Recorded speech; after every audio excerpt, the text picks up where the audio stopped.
So I've been an entrepreneur, what now? Maybe 7 years now. Oh, wow. Yeah. But I started in the social entrepreneurship, started a nonprofit first and ran that nonprofit for 3 years and realized that it wasn't the way to solve the problem.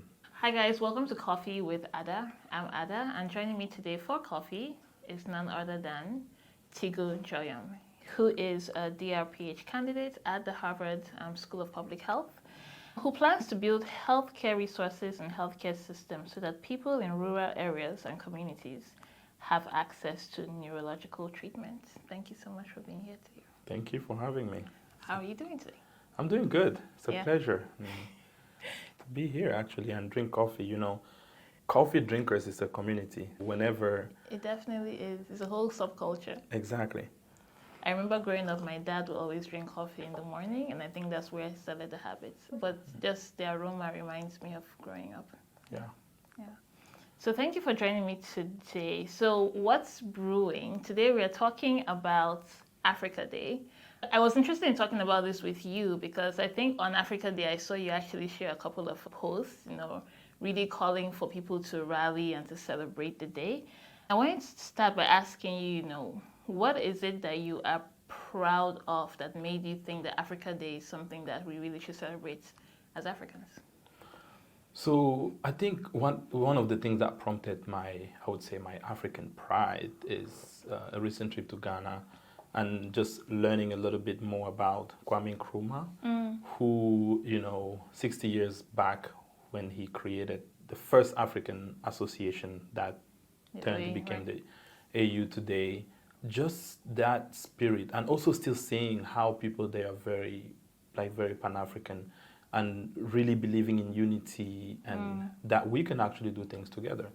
I know it's not easy, just because as African, even me, myself, I'm a Cameroonian, there are differences within the country and even within cultures and between tribes. There's still differences between villages. Right. So it's complex, but, Africa must unite, as Kwame Nkrumah said 60 years back. And I think now it's kind of like those speeches that they gave is kind of like getting into the minds of few Africans around the world, from Ivy League schools, entrepreneurs, social activists, and people who really think it's time for Africa to get together and, work like the world works. Yeah. So the vision for the African Union, and he said this is the 60th year, so the AU is a 60-year-old man or woman, if you want to put it that way. Yeah. And the vision of the AU is an integrated, prosperous, and peaceful Africa, driven by its own citizens and representing a dynamic force in the global arena. I think it's quite aspirational, which I think, like you said, the Africa Rising narrative is something that is getting into the minds and hearts of a growing number of people around the world, Africans and non-Africans actually. I want you to talk a little bit about how is the AU doing at 60? Are we more united now as Africa than we were, 60 years ago? I would say to an extent we are. Because there is that willingness of the member state to actually work together, even though right now very active at regional levels. Right. Like you have the ECOWAS, and then you have the East African, and then you have the Central African, really putting themselves together actionably to really make things work as a group. For example, like free movement of people in those regions, we actually have it implemented, and it's actually possible if you have a Cameroonian passport to get up and go to Gabon and all those other countries. Even one part that I really commend is the East African side. When you're getting a visa, you can actually get an East African visa, a visa that allows you to go to Kenya, Uganda, and Rwanda, for example. So there's some progress at some regional levels. As a unit, the whole continent, the 55, all the countries they're trying, but it will take time. And there is a willingness from the member state to actually make things happen, but there's a lot of advocacy missing that I think we should work on. So I will I will congratulate the work of the African Union today, but there are also things we need to be critical about. And, we have to say it. For example, the peace and security is Right. very, very, very lacking. And if we don't say it to our elders and some of my friends who work in government, I tell them, you guys are not doing much in terms of peace and security. And peace and security is very important for the rest of everything. It's important for the transportation of people. Right. It's important for business. So I think that's one piece that I would say the African Union is lacking and not taking enough action that, they should actually put more energy to. You've jumped ahead of my questions. Well, that's fantastic. Okay. I like the way that you sort of, we have things to praise, of course, the AU for the work that they're doing. It's a work in progress, right? But then there are things, like you said, that we ought to be critical of. When you think about the work that the AU has done, or when you think about where Africa has come from in the last 60 years, are there one or two things that you can point to that that you can say, or that you would say, yes, this would not have happened if the AU, was not a body that was formed on the continent? I mean, without the AU, this achievement would not have been possible. I think I'll go back to East Africa. I mean, I'll commend Kenya. One of the very huge peace facilitation that happened was when there was some unrest in Kenya, and the African Union as a unit actually stepped in, and that body, with all the tools that they have, the legal tools that they have, they were able to actually go ahead, how will I say it? They were able to go ahead and actually create peace. That didn't escalate during that time. I don't have the exact dates of when, but that is one thing that I think the African Union did that we're proud of. So they're able to mediate and actually bring an end to whatever the potential for conflict was. Exactly. Yeah. So this year, the theme of Africa Day this year, as the AU celebrates 60 years, is the AFCTA and the implementation, accelerating the implementation of the AFCTA. And this is something that we've heard in so many different forums, right? That this is an incredible thing for the continent.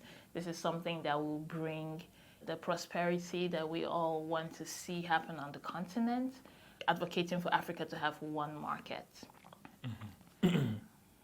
Do you think that the AFCTA is a viable process for the continent where we are now? I mean, as we aspire towards it, do you think that it is doable? I 100% think it's doable. Again, it's us the people, and especially us the young people. Our forefathers and parents and older friends have tried their part, but it's in our hands. We are the new generation of those who actually make this work. We have to decide, do we want this to happen? Just like the Nkrumahs in their time with Ayijo, the president of Cameroon, met together and called other allies, like, guys, can we get together? They did, and it worked. I think it's possible. There is room for us to actually have a united Africa in certain things. We cannot be united altogether. And we need that diversity to make us, want to go to Nigeria or want to go to Kenya. Have you been to Nigeria? I have been to Nigeria. Of course.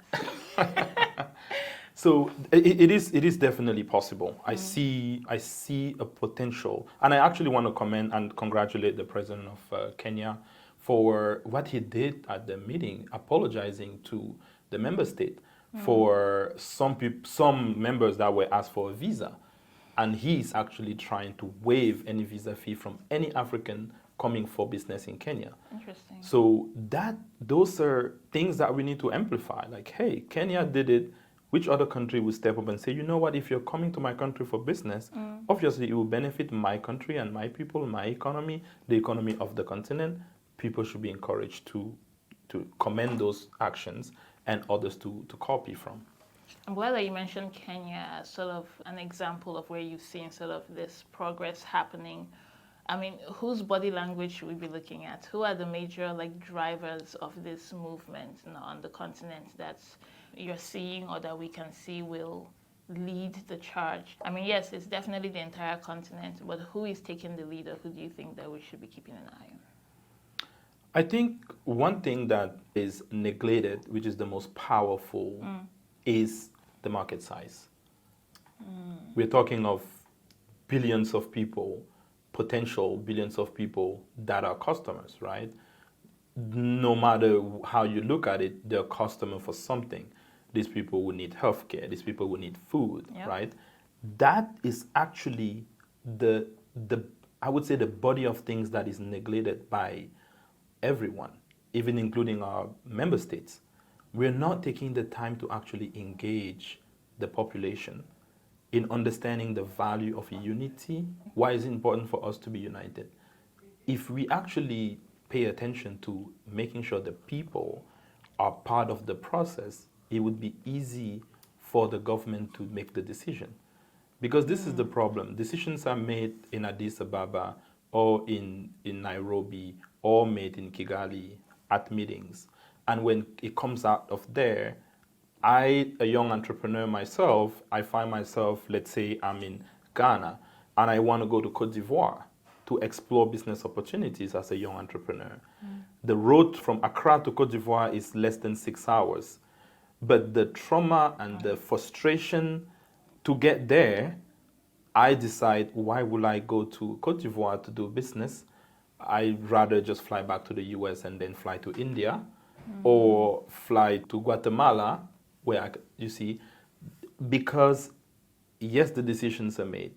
Yes, there's the will, there's the political willpower, but are we really engaging the actual body of the people we need engaged to make this change happen? And I would actually stay on that, because when we talk of the informal sector in Africa, Yep. it's a huge untapped source of Yep. income for government that is neglected. And I think personally that the young leaders, most of your friends at HKS and other, Ivy League school where we're training leaders, should pay attention to those people. That is the body that we need to mobilize. Or else, the revenue would be always coming from external, when the actual revenue is from these billions of people that are doing transactions every day, Right. that we're not paying attention to invest to actually have a traceability of that revenue and how to mobilize it.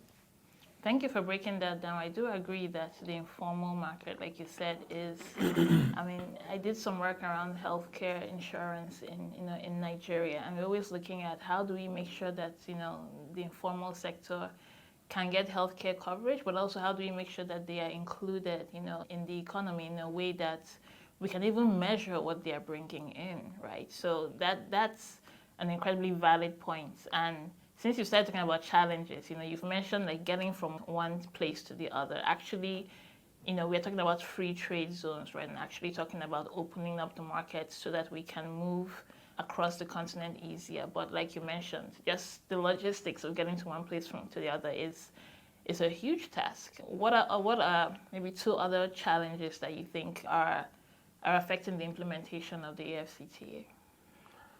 I will come again on the transportation aspect of it, because if we want to talk of trade, I, for one, I'm a healthcare entrepreneur. Right. My goal is to make sure that neurological care is available to everyone in Africa.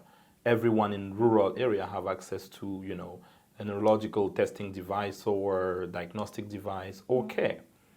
But when you have so many different rules from sometimes even from one state to the next state, it's so difficult to reduce cost of deploying certain products or certain services. I would break that down for you. I mean, right now we're training people in Ghana, right? We have a pool of neurotechnologists that we're training in Ghana in numbers. And when we finish training them and we want them, for example, some of them to go and work in Nigeria, when we get to Nigeria, just the logistics of getting a license or certification to work in Nigeria Right. is harder than them just flying to UK and US. So most of the people we are training, because I'm talking about the workforce, one of the issues that, again, to my young friends who are graduating from the Tufts, the Kennedys, the Harvard, call it all the school, all the Ivy League schools that will go back and lead Africa. But even those on the continent who are, I mean, we have great university in Ghana, Accra University, Cape Coast University that we partner and work with, and even LUT. LUT is a very great institution that I've personally worked with and did a lot of work there. But again, we need to build a workforce, right? And we are building that workforce locally. But the issue with the workforce that is built locally is so hard to keep that workforce locally or even regionally. To retain the workforce, right? If we don't solve that, no matter how we do the trade, it's going to be hard to actually get someone who is trained in Nigeria to go and work in Ghana, vice versa, someone who is trained in Ghana to, I mean, some work, but sometimes it's just so complicated for them to get the proper certification they need to work in the country. They're like, well, I mean, I'll go to the UK and work. I'll go to the US and work. So we need to get those. I don't want to go into compensation because that's another, that will be another coffee, another coffee with Ada to talk about compensation for the people, but just the paperwork to mobilize people and goods. The taxation, for example, to bring medical equipment. I talk of medical equipment. And I hope, you know, any Ministry of Health will listen to this podcast. Please, please, if we are dreaming of universal health coverage on the continent of Africa, I plead you, you should make sure that the taxation on medical device, product, and services is free. You should actually be giving a prize to anybody who bring a medical device in the country. You should see him and greet him and say thank you. Why do I say that? Before, most of my friends that I know who are in government, they have money. They were flying to the UK, flying to Dubai, flying to India, they fly to Morocco to go and get healthcare. But COVID, during the lockdown, I had a sweet, sour moment because we all realized that we don't have infrastructure locally. And it's a problem. It's a problem. Yeah, so everybody was looking inward, and so we also had to look inward. Exactly. To see what's there. So those are for trade to really work. We need to take out these little things. Thank you. We'll take a quick coffee break, and we'll be right back in just a bit. Hi guys, welcome to Coffee Break. And during the coffee break, we're just going to be doing some rapid fire questions for my guest here about some of his favorite people and things on the continent. Are you ready? I am ready. So the first is your favorite African statesman. Statesman, currently. It's up to you. Current. Okay, I would say the former president of the, bless his soul, the president of Tanzania, Magufuli, was just a good person, humble, and that was frugal, which I really like. You know, for some of our continent, we need to be frugal to be able to really put the money into places that is needed more. Fantastic. Favorite African historical figure? Kwame Nkrumah. Why?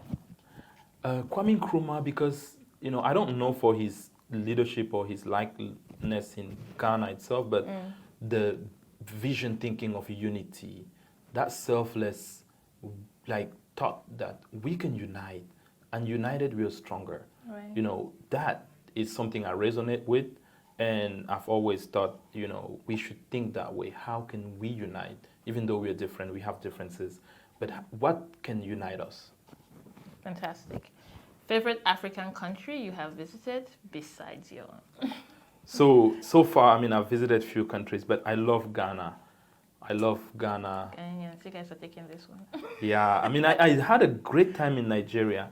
I love the food. I love I love the jollof rice of Nigeria more than that of Kenya. So I hope I didn't start a third world war. I'm not the one who said it, guys.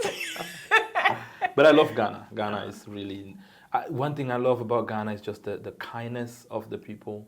Yes, sir, please. Yes, please. Yes, please. That word just resonates to me, and I hope I see that everywhere. Just yes, please. Thank you, please. And, it's just welcoming. Favorite African meal? I mean, besides jollof rice. Oh, the favorite African meal, and I think everyone should Google this, is ndole. Ndole is a Cameroon meal. I think this down. Ndole is a Cameroon meal, and it came out to be, I think, the 47th best meal on the planet Earth. I forgot which journal it came out from. But ndole is really good. It's made up of like bitter leaf and peanut, soaked peanut. They grind it and they mix it with the bitter leaf. And there's like different meats if you want it with beef or pork. So is it like a sauce, like a soup? Or is it like a... It's like a vegetable. They can eat it. They eat it mostly with plantain, ripe plantain. That's or miondo. Miondo is like cassava that is soaked, and we cook it in like little sticks. So it's usually eaten. So eaten with cassava or plantain. Fantastic. Sometimes fufu corn. Fufu has to be there somewhere. Yeah. Favorite African coffee? I like Arabica. Just, yeah. And how do you take your coffee? I like my coffee black. Sorry, I'm African. Awesome, thank you. And that's it for Coffee Break. See you guys in a bit. Welcome back, guys. This is Coffee with Ada. And today, having coffee with me is Teguo. So before the break, you were talking about sort of the challenges to the implementation of the AFCTA. And you mentioned, just the logistics of transportation. You talked about the workforce, a bit about taxation. I want to sort of move on to solutions. Before I do, is there any other major challenge you think that African leaders really need to address if we are going to be able to move this process forward? Yeah. So, I'll come back to the movement of people. Around borders, it would take time. And right now, most people who actually bring value travel more by plane. They bring their product through trucks and boat and all that, and they use it by truck to get into countries. That's the big part. But the bringing the actual people who would sit and think with other leaders in other countries, that is a very huge issue that we need to deal with now. I'll take an example. I was in Ghana. I'm from Cameroon. Right. I'm in Accra. And I went there for work and for training, and we finished the training a little earlier.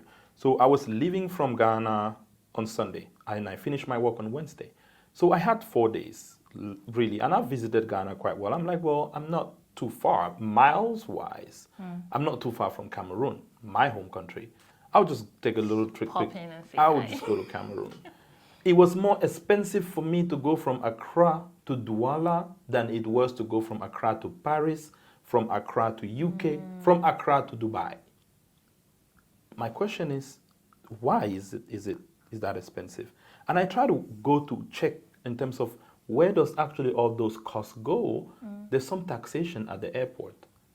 And this doesn't only apply to Cameroon, it applies to DRC and other countries. The taxation at the airport is so high that the flight company will have to charge me to pay for that. And I'm discouraged to go home. It was sad, I almost cried. Why will I pay $2,000 to go home? And I'm paying $1,000 to go to Dubai. So those little things need to be, and it could be dealt with very, very fast. Just understanding that taxation is decreasing the willingness of people to travel. And if that is taken away, it's going to increase the number of people coming. And then you're just increasing your margin in terms of the number of people coming, not just getting a lot of money on one person. And the more people coming, you have more ideas, you have more knowledge, that reducing that tax at the airport will increase people traveling into all these countries. And also, improving sometimes the quality of service in some countries. The welcoming nature at some airport in Africa is not encouraging to go to some countries. So that's another challenge that, let's say I want to do free trade and I fly into Wakanda, because I don't want to call a country. I fly into Wakanda, and at Wakanda airport, who are you? Why are you coming here? what is your name? You know, I want to fly into Wakanda. Someone say, welcome to Wakanda. Thank you for choosing our country. You sound like you're from Wakanda for real. You know, so Yeah. that's what I want from every country in Africa. When we're coming in, there's that welcome. You know, some of us who have dual nationality, when we fly back to our home countries, be it UK, US, Europe, you know, there's that welcome home. You're like, oh my God, I wish when I go home, I have that welcome home. So just those little things that easy fix, that it doesn't cost money to change. Awesome. Thank you so much. So this whole idea of the AFCTA, the work that the AU is doing, fits into, you know, what they call the Agenda 2063. Again, something that we hear a lot about. Talk to us about what Agenda 2063. It talks about the Africa that we want, you know, and how are we going to get to this Africa that we want, you know, and there's several objectives. What is your take on this, you know, again, this incredibly aspirational initiative? So how will I actually put it? Let's say call Agenda 2063 or 2060, whichever you call it, and Agenda next year, right? It's kind of like a PhD in public health and a DrPH in public health, which I do.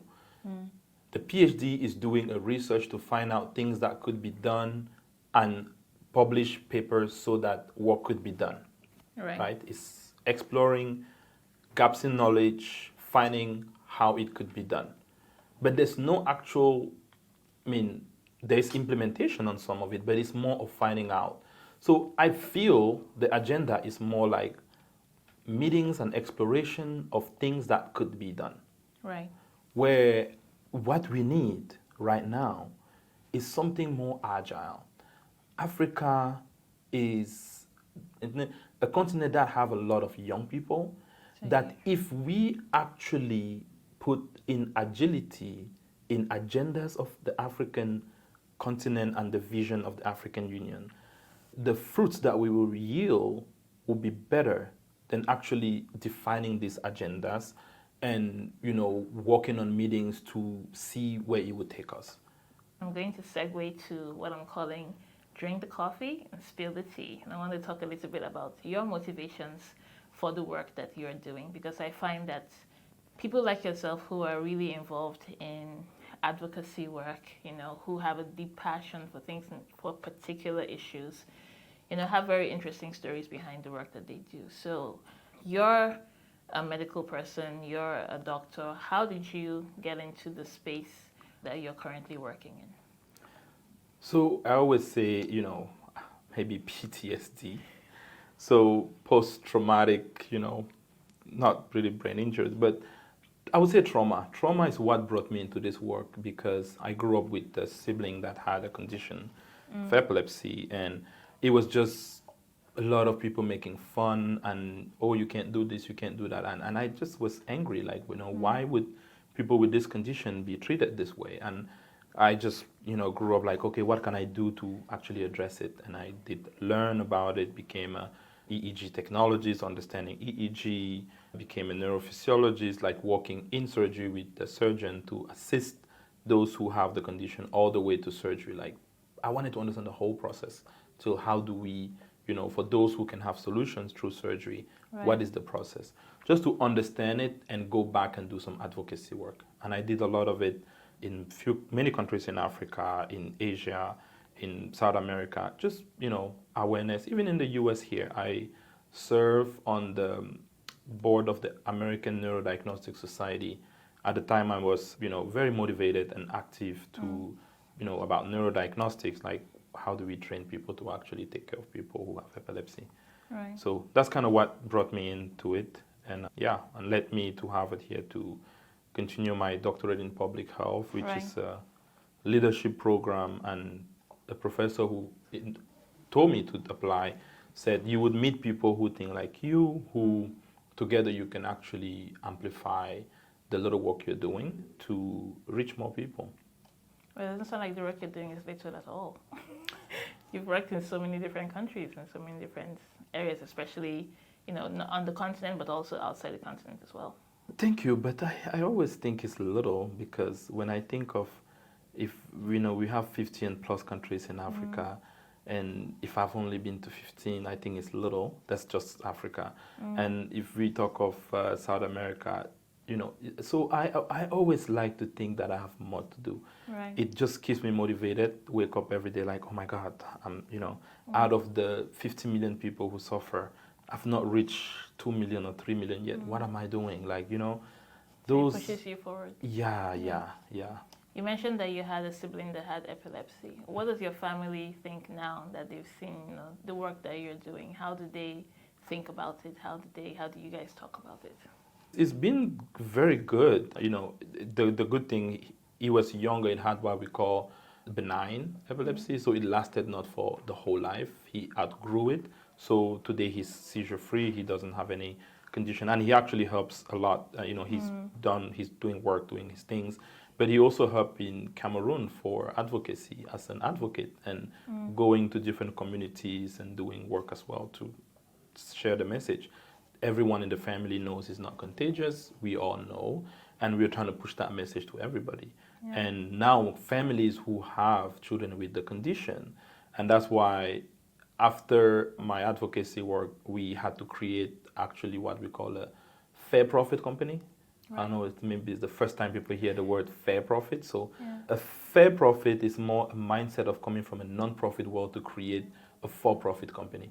A lot of people call it social entrepreneurship, but Right. it's just the intent for us with our company, Purple Point, is to provide neurodiagnostic services to everyone in the world. So if you can pay $1,000 for the service or another person can pay $10, that's not our problem. Our problem is everyone who needs the service receive the service. Fantastic. And you're currently the CEO of Purple Point. I'm the You're CEO because I like to do the work. So when I look at what the CEO would do, which is my very good friend and business partner, we did the nonprofit together, and he was the managing director of the nonprofit. So we kind of co-lead both. I want to be in clinic, do the work, so I wouldn't be good. The CEO will be more traveling to raise money, which I Right, do, with but the COO. yeah, I Right. feel more, in Yeah. the work, traveling to go and do the training and set up the clinics and Right. make sure that they're sustainable. That's the goal and operational. What is the most salient advice that your mom or your dad gave you growing up that you think continues to stay with you today? One thing, bless her soul, my mom passed away in 2017. That sometimes it's hard to talk about her, but she told me two things. She said, be humble and honest. Those two things will open all the doors you want on earth. Humble and honest. When you have those two things, every door that you really patiently knock will open. Just be humble and honest. People like that. And when I say humble, doesn't mean you would be, how will I say it, weak or no. As a CEO, I have to tell my staff sometimes, hey, you're gonna get fired if you don't do Right. your work. But you still need to be humble and kind and honest. Just be honest. When you don't know something, I don't know. What is the one piece of advice that you would give your 18-year-old self? Go to school early. Go to school early if I was to give myself the advice. I had a lot of school breaks and work, travel. I did a lot of, I don't regret a lot of it because in between I travel a lot, I did a lot of things. But going to school early allows you to really learn, get the learning done, and now go back to explore and then come back to school again. Right. So go to school, go and get the experience. Yes. Figure out how things are working, and then you come back to say, what else do I need to know? Yes. Right. Yes. Take that time to reflect. It gives you a very better view of what you can do and how you can redefine some of your work. So last question in the Drink the Coffee, Spill the Tea is, when you are done and gone, what is it you want the generations behind you to remember about you? I'm very clear about it that I'm specific to the continent of Africa. I want to be remembered, and my team, this is not only me, Purple Point Neurodiagnostic will revolutionize the way of brain health on the continent of Africa, making it accessible to as many people as possible. Why not to the whole continent? We will do that. Make sure that neurological care is available, mental health care is available and affordable. Because sometimes it's like, it's not for us, like, it's just for other people. No. Everyone can be affected by neurological conditions, and it shouldn't be something that make some families to be poor, to sell their houses, to send their child to countries that I don't want to name to get care. Right. We should be able to do it, in Sulere, or get it in Abuja, or that should be possible. Thank you. Teguo, thank you so much for speaking with me today. It's been so incredible to hear not just your story, but to hear a little bit about the work that you're doing, and to hear your thoughts on the African Union's 60-year celebration of Africa Day. Talk to us a little bit about where can we find you online? If anybody's looking for you or your work, where do they go? Yeah, I'm very active on LinkedIn, mostly. Sometimes my friends say I'm old school. I'm still trying to figure out Twitter, so I promise I'll start using it more, but I think I have one. I think it's called Teguo Neuro. And on TikTok, I am there. I have one, it's called Teguo Public Health. But one thing I do on TikTok a lot that I really do often is I do motivational videos of a 30-second where when I run, I'm a runner, so I run at least once a week. But when I do that, I just make a video about anything and I just tell people consistency is the key. In anything you do, if you're not consistent, you're not going to make it. So you just need to remember consistency is the key. And Facebook, not so much. So LinkedIn, Twitter, and I think TikTok. Fantastic. And Purple Point, you can find you online as well. Yeah, so Purple Point, I mean, you can Google it, Purple Point Neurodiagnostic. They have Facebook, Twitter, and all those things. You may not see my name there on the website or whatnot because there's so many people around it, but you can message us on our different platforms of the online. Awesome. Teguo, thanks for having coffee with me today. Thank you. Thank you. Thanks for joining us today on Coffee with Ada. Join us next time to find out what's brewing. Take care.